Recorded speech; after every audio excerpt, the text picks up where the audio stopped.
But the problem is that my hosts always tell me, you know, people pay $10 and $15 and you send them so pessimistic home. Give them some light, some hope, some optimism. It's very hard for me, but for $10 or $15, I'm ready to do anything.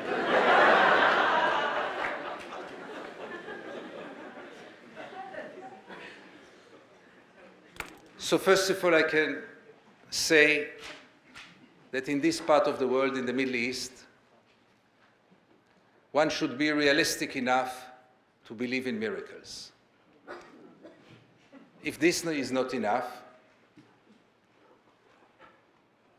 I can tell you that would we meet here in the late 80s, and I would come to you and tell you, listen, in the coming months, Soviet Russia is going to fall, the Berlin Wall is going to fall, and the apartheid regime in South Africa is going to fall. You would laugh at me, you would say I'm out of my mind, you would think that I'm insane. And all those things happened in the most unexpected time, in the most unexpected way, and at least at the last stage without any bloodshed even.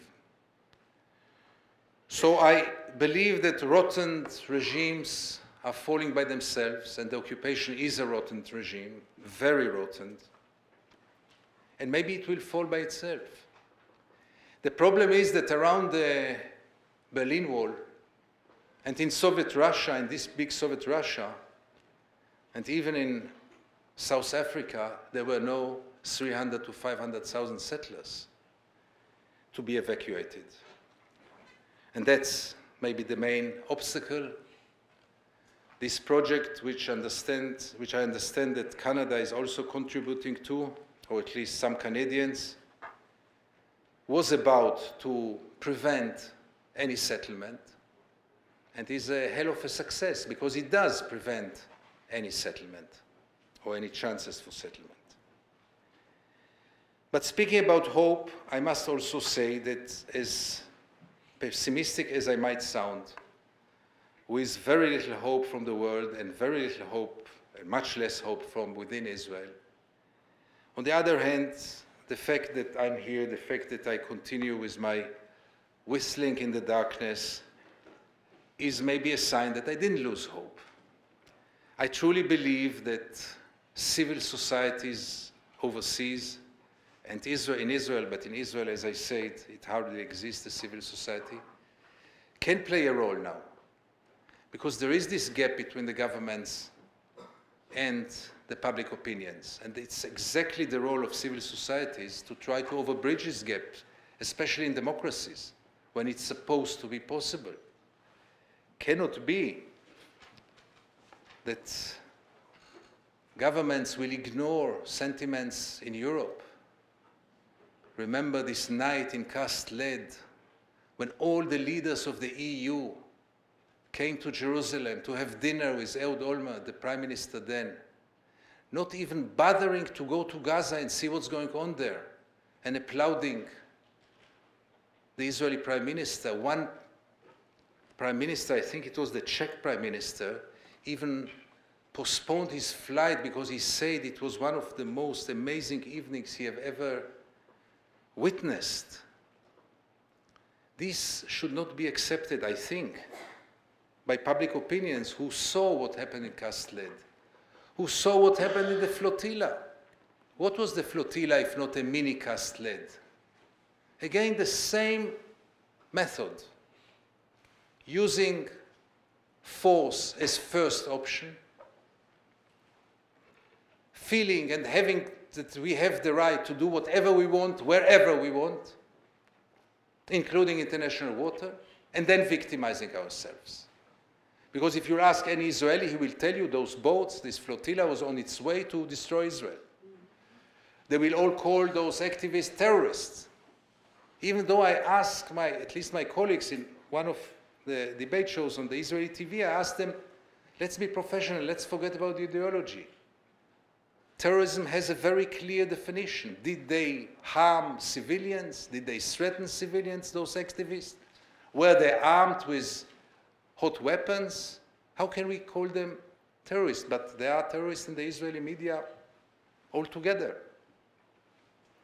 Because to protect ourselves from the world and the world criticism, which is so harsh now, we invented ourselves also another world of our own. And this is that anyone who dares to criticize Israel is anti-Semitic. And by this, it's his fault, not ours. We are okay. The world is wrong because he's anti-Semitic. By this, we also go for the way that whatever we do, anyhow, the world is against us. So let's go crazy even more than we did, which is hardly impossible. Even Richard Goldstone, a declared Zionist, whose daughter was 12 years in Israel, out of ideology, a world-famous and highly appreciated judge and expert for international law, is perceived in Israel as an anti-Semitic, only because he dared to criticize Israel. Israel should have been grateful to Judge Goldstone for the mirror that he put in front of us. And maybe there were some errors in his reports, but basically. So coming back to the hope, this unseen hope, we have to believe that the unexpected will happen, that there will be light in the end of the tunnel, even though it might be the light of the train coming in front of us. And I want really, at least me personally, to reach a stage in which I will be proud to say that I'm an Israeli, a stage in which I will have much less guilt feelings toward the Palestinians. Many Israelis condemn this way of saying and thinking, guilt feelings, safe-hating Jew, wanting to feel in a just society. Did you forget the Hamas and Hezbollah and all our enemies? But yes, I think that some of us Israelis deserve to feel more proud about us Israelis. And I'll finish with a short story from Gaza, which appears also in the book. It was one of the last stories that I've done in Gaza. And the TV crew from the commercial channel, Channel 1 in France, accompanied me. They made a story about my work in the territories. And we went to a house in Rafah, which can hardly be called a house. Believe me, I saw a lot of poverty in Gaza, but this was maybe the poorest house I've ever witnessed. Hardly can be called a house. And in this house, there lived a paralyzed mother with her only daughter, only the two of them living in this cave or whatever it was. And the night before we came there, a missile hit the house, and the daughter was killed in the arms of her mother. And when we came there the next morning, it was hardly possible to communicate with the mother. And I took testimonies from anyone possible to prepare my next story. And then we went out from the house, and the French journalist asked me for my feelings. And then I told him, in the most sincere way I could, this is one of those moments, those many moments, I must say, that I'm deeply, deeply ashamed of being an Israeli. The next day he calls me up, the journalist, and says, I'm terribly sorry, we can't broadcast this interview. I thought maybe there was a technical problem, even though I knew that a French journalist will not admit that there are technical problems with French equipment. This cannot happen. But he tells me, no, my editors in Paris told me that our viewers will not tolerate you saying that you are ashamed of being an Israeli in Paris, not in Israel. So here I stand tonight in my really last evening in Canada in this tour, and can tell you in the most sincere way that I can that many times, most of the times, I am ashamed of being an Israeli. I consider myself as an Israeli patriot, a sentence which will sound in Israel almost as the ultimate proof that I'm out of my mind. But that's my feeling, because I do care about the future of Israel. I do care about the nature of the state we are living in.